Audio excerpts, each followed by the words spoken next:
Coming off Lindenwood the other night, I was thank you, really pleased with some of the things we did in the first half. Thought were very good.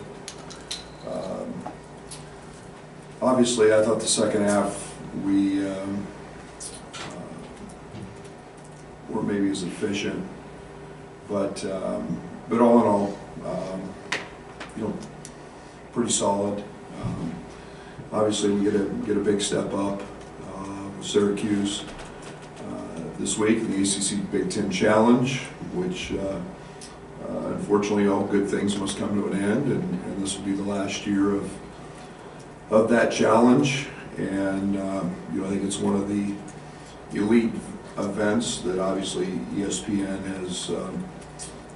has been a part of for a number of years, and it's been one of the elite events for them in the first semester.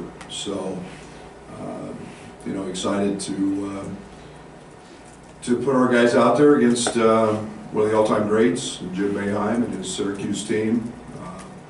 They're always going to be an NCAA tournament caliber team, so we're preparing like that and expecting to have to play very, very well to win the game. So again, it's exciting to have that game here at home and in front of our fans, and hopefully we'll go out and play well. Derek and I both have mics.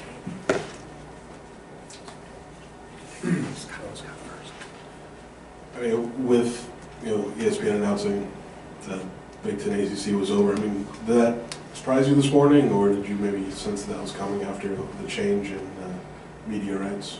No, I think it's just expected. I think there's no like I said, every good thing must come to an end. And, obviously the new media rights deal was a big part of that, I would assume, and we'll have to go find a game elsewhere then. Coach, in handling their 2-3 zone, major storyline obviously, but is that something that you've worked on prior, or you just start taking a look at it leading up to this game? No, we've worked on it since the early practices. I mean, that's one of the things you never know in league play is how much zone you're going to see, and when you're going to see it, and we get coaching changes, and we have seen some, we haven't seen a ton. Obviously, it's what Jim does, and Syracuse has been known for, and we'll have to execute against it, have to make some shots, and move the ball and do all the things that you have to do against the zone to beat it. In that Lindenwood game on Friday, you see a little bit of the sloppiness with 22 turnovers. Is that something that you've kind of emphasized to the guys about taking care of the ball going into a tougher matchup tomorrow? Oh, absolutely. I mean, I think we're 35th in OER in the country in KenPom. We'd be half that if we didn't turn the ball over. We've got to clean that up, and so many of them are just unforced. So many of them are just. There's good turnovers and there's bad turnovers, and 2/3 of ours are bad turnovers. They're not forced, and it's still the idea of playing fast, playing with pace, and yet you got to find a balance in that. But yeah, there's no doubt. Games moving ahead, and starting tomorrow night, we can't do that. I guess just with Matt over the last couple weeks, it seemed like his 4 games kind of improved just with passing and rebounding. Have you kind of seen a difference from him after kind of getting comfortable with everybody at this point in the season? Well, yeah, and I think it's not easy to be in a system 4 years and shift gears all of a sudden and just say, hey, this is going to be easy, and it's not. And his role is on our team is still growing, it's still forming, it's still we need his scoring, we need his we saw in the games in Vegas, his rebounding, his playmaking. We need all of that stuff, and So he's starting to get really comfortable. His practices are very consistent. He's been playing well in practice. It was nice to see the ball go in for him because I know he's been pressing. He's been working hard on that. We all know what a good shooter he is, and you know, the ball just wasn't going in for him. So it was great to see that, and in a game when we've been seeing that in practice. With I guess, a hole in the schedule moving forward without this game, would you like to see another kind of challenge with, I don't know, Big 12s out there? Or do you think Gavitt games will continue, or would you like to just have the freedom to schedule whoever you want? I mean, the one thing with I think we have one more year left on the Gavitt. I think the thing that is those things get out of our control. You know, TV sets a lot of those. You know, this was ESPN's event. You know, if somebody wants to put those together, you know, I'm not saying we wouldn't be for them or against them. You know, I think they're great games. I think they're great opportunities to play quality opponents in front of your home fans every other year. And I think it's, you know, it was good for everybody involved. It was good for the ACC. I think it was great for ESPN, and I think it was very good for the Big Ten. So what happens, I don't know. You know, we're going to set about to fill that void with another high major game, start another series, and you know, it's just one quality opponent that we've got to go fill on our schedule now. Before you came here, was Big Ten ACC Challenge something you, I don't know, kept tabs on? Sure. Everybody knew what those games were, and those were always great games. And you know, you always follow that on you know, it was a week-long performance for both conferences, and you know, 5 nights of great quality basketball, and that's one of the things that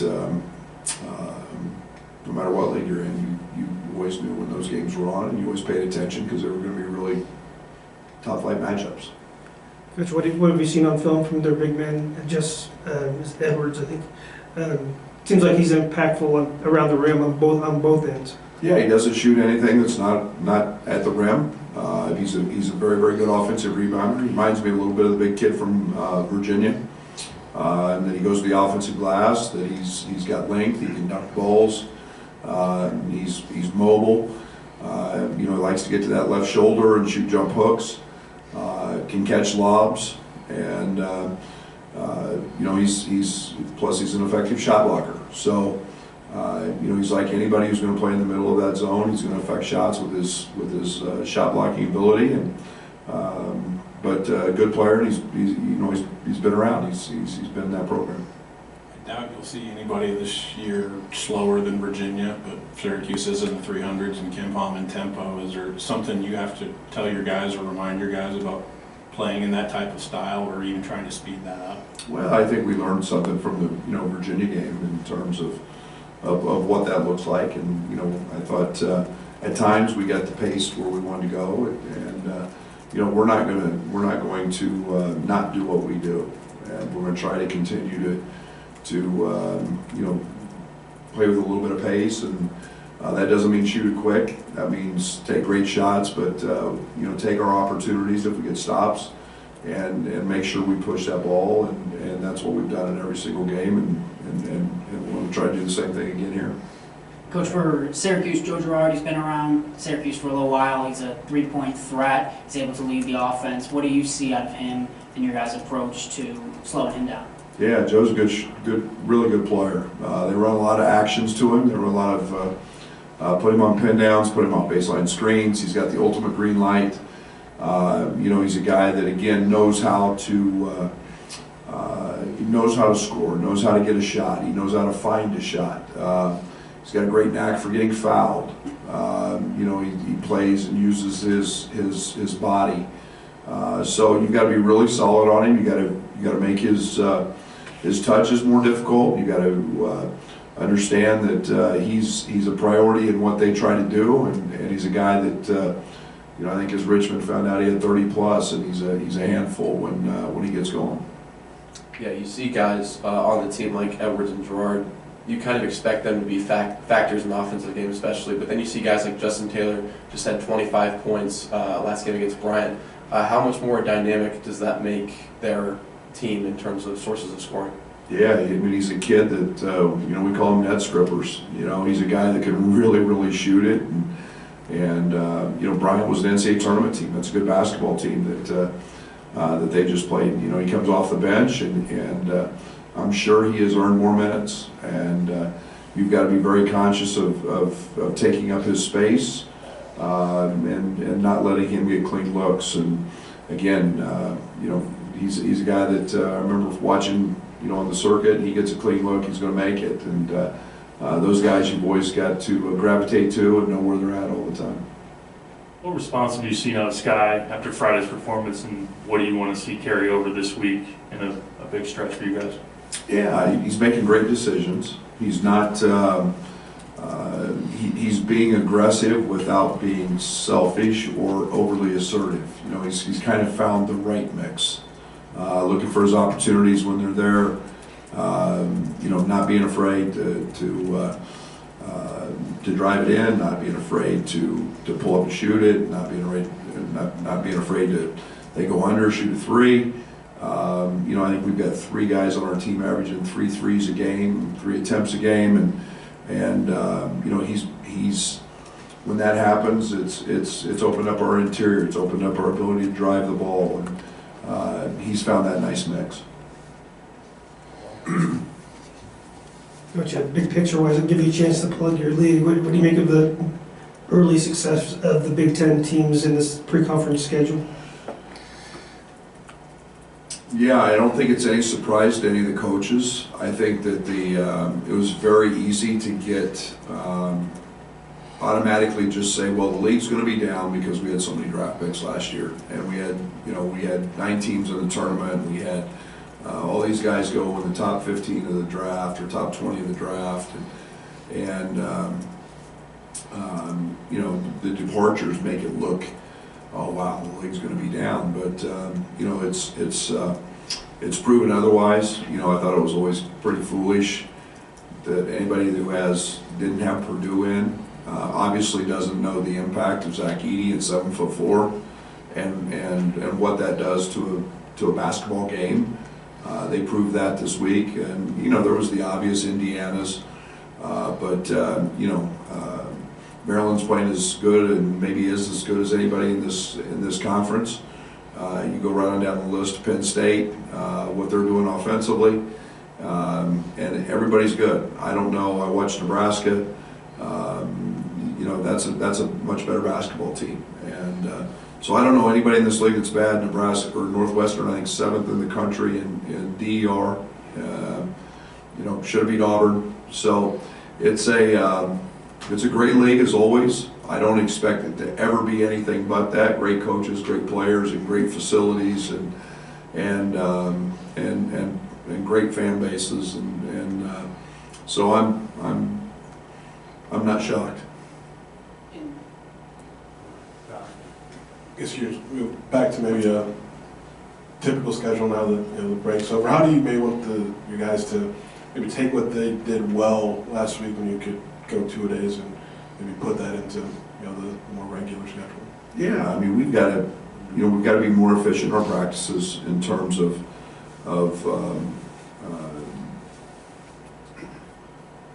not having 2-a-days, but understanding what the purpose of practice is every day. That's one of the challenges we've had with this group. We just separated offense and defense for a couple of days, and now we've got to combine them, and we've got to understand. Okay, scouting report. We've got to understand. We're emphasizing turnovers. We're emphasizing rebounding. Understand what the main every practice has a main agenda to it, even when we're prepping for somebody. But it's every day. We just got to continue to get better. We've got to keep it simple.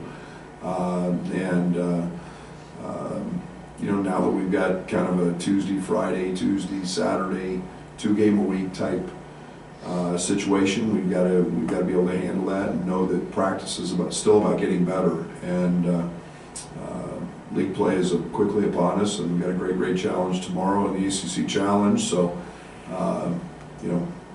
they're for real from here on out.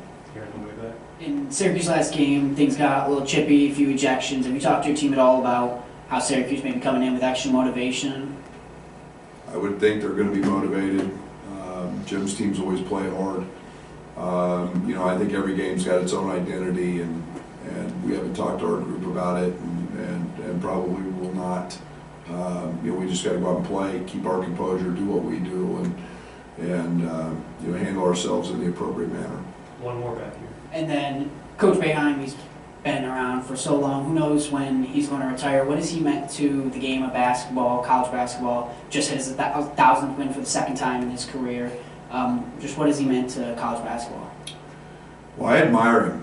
I admire longevity, and longevity at one institution to me is really special. I think it's so hard to do. It's so easy for administrations, fan bases, whoever.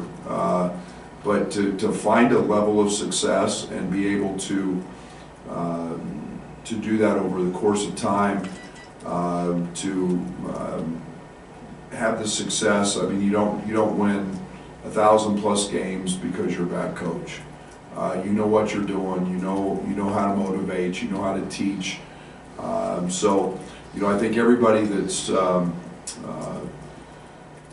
watched his career understands what a good teacher he is, what a good motivator he is, and that's been evident by his ability to win basketball games. You made a point last year on Coleman that you were harder on him than maybe anybody else had ever been. Has that dynamic changed in the sense that he's more self-sufficient now on kind of keeping his own game in check? Yeah, I think so. I think he's earned that right. You know, he's been through it. That's kind of the maturation process with me. You know, you've got to you kind of got to pay your dues, and when you're, especially when you're not doing things right, or you're struggling, but now, you know, he's a different person. He's a more mature player.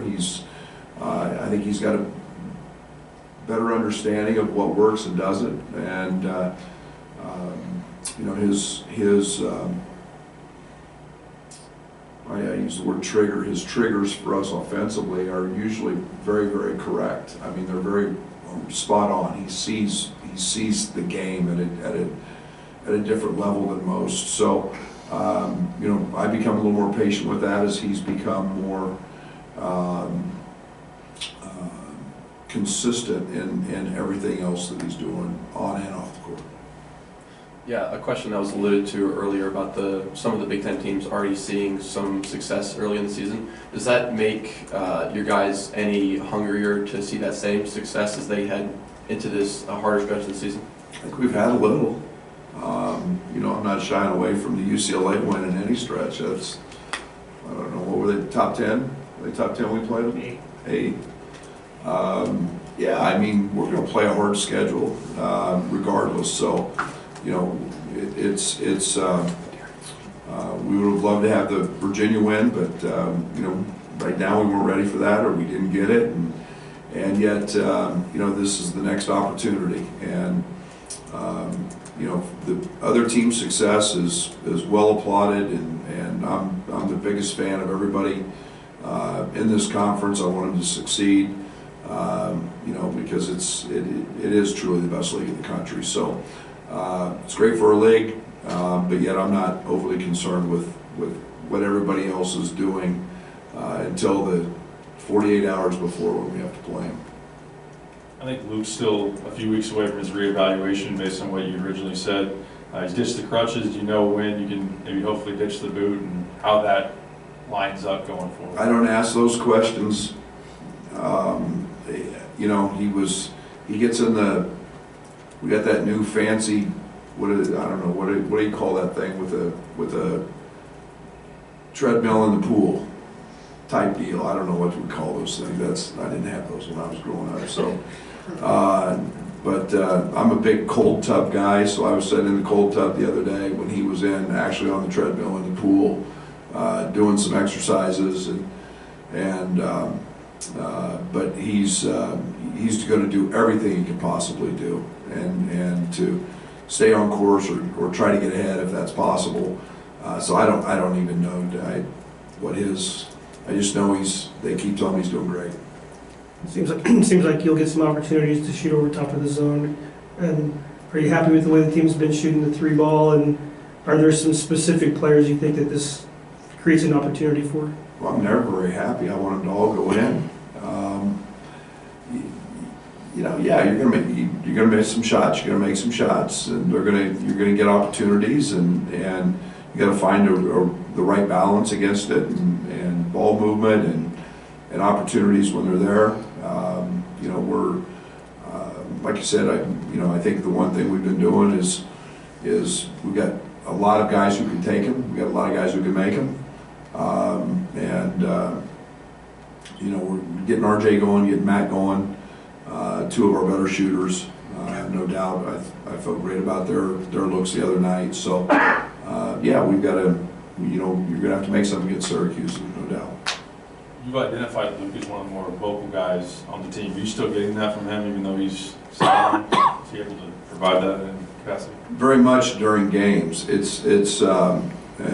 even some during practices. You know, a lot of times during practice, Fletch will take him to the weight room and lift, you know, where he's doing some sort of recovery during that time. But yeah, very much. He's still very, very engaged with everything we do. He's there every single day. He's in every film session. So he's very, very dialed into everything that's going on with this group. Anything else for Coach? See you tomorrow. Thanks, Coach.